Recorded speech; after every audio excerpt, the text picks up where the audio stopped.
And we start this morning with the latest on the Ebola patient in Dallas. Good morning, I'm Jason Allen. A national leader in town now to talk with residents, while the family of Thomas Duncan fears he may be getting worse. CBS 11's Stephanie Lucero live this morning at Texas Health Presbyterian Hospital. Stephanie.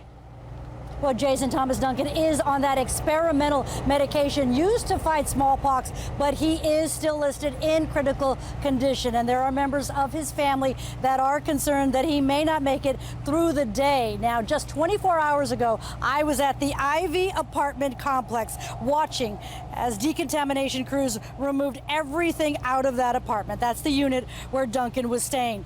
Residents in the Vickery Meadow area say people here are being very cautious and they're still somewhat nervous.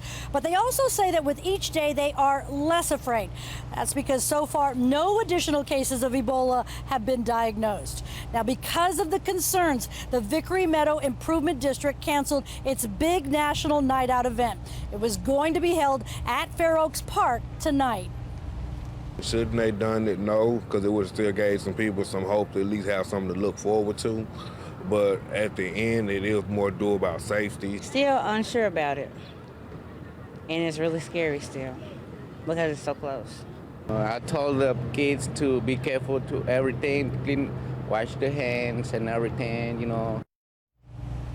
Now, this morning, County Court Judge Clay Jenkins says that the family that is quarantined did lose most of their possessions, but he says that they are working with county foundations, and he says already 90% of their belongings have been replaced.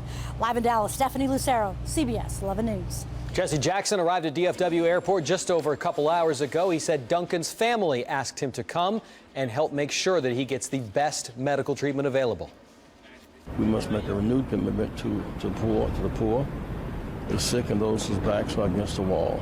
This is a good time for churches, black and white, to rally and find common ground in healing. This is the essence of the message of Jesus. Jackson went on to say that Thomas Duncan needs to be treated as a patient, not as a criminal. He's also meeting with local ministers and said he hopes to have a prayer vigil later at the hospital where Duncan's being treated. And this right now, we're giving you a live look at where Jesse Jackson is right now. The South Dallas Cafe down in Oak Cliff. Longtime community leader Windsor Barbie told CBS 11 Jackson wants to be sure that South Dallas residents were receiving proper Ebola information. You'll remember Thomas Duncan was living up in Northeast Dallas before he was admitted to the hospital. Jackson did say he hopes to meet with family members of Thomas Duncan and also Duncan's doctors at Texas Health Presbyterian. A lot of people having something to say about Jackson's arrival in DFW. On Facebook, Phyllis wrote and said, "Stay home, Jesse. There's not one single thing anyone needs you here for." And then Vicky posted he is always looking for a publicity stunt. He has his own interest in his heart, not that of Mr. Duncan. Not too late to join the conversation. You can like CBSDFW.com on Facebook, or you can follow us on Twitter as well to post your own comments. As Stephanie mentioned, the Vickery Meadows neighborhood has canceled its National Night Out event. Duncan was staying in the Ivy apartments in that neighborhood. Officials say that it is still very congested there with traffic and with media. Instead of a big event, what they're doing is encouraging smaller get-togethers, really, at apartment and condo communities. CDC representatives will meet with community leaders today to hear concerns that residents might have. And we now know what is next for the materials that were removed from the apartment where Duncan was staying. Those hazmat crews there, they took everything out, the rugs, the curtains, clothing, bedding, all of it. Everything was put into bags and then into barrels. It was hauled off and is going to a Dallas County facility to be destroyed. In the U.S., health officials are expanding their precautions to stop Ebola from spreading. In New York City, public hospitals are sending actors now with make-believe symptoms into emergency rooms.